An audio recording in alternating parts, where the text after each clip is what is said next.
நீயும் இந்த மாதிரி வாழ்க்கையில் கஷ்டப்படுறாதியா. நல்லா படித்து வாழ்க்கையில் முன்னேற வழியை பாரு. சரிப்பா. 5 minutes later. கஷ்டப்படணும். வாழ்க்கையில கஷ்டப்பட்டாதான் சந்தோஷமா இருக்க முடியும். உன் இஷ்டம் பண்ணி சுத்திக்கிட்டு இருக்க. ஐயா கொஞ்சம் தண்ணி போட்டுவாயா.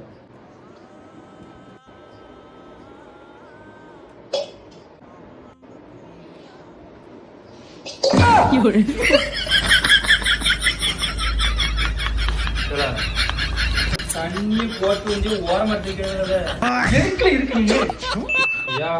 என்னப்பா கடைக்கு போயிட்டு வந்து பீடி கட்டு மட்டும் வாங்கிட்டு சும்மா இருப்பா. இப்ப நான் அங்கே வந்துட்டு இருக்கேன். கடைக்கு போயிட்டு என் ராசெல்லாம் என் செல்லு குட்டில வந்து உனக்கு ஒரு 5 ரூபா எடுத்துக்கோ. ஒரு தடவை தான் போகாம பார்த்துக்குங்க. சரி இந்த பொடி பிடிங்க. 5 minutes later. இந்த இருக்கிற கடைக்கு போயிட்டு வரதுக்கு இவ்வளவு நேரமால சனியனை மூஞ்சி ஆலையும் பாரு.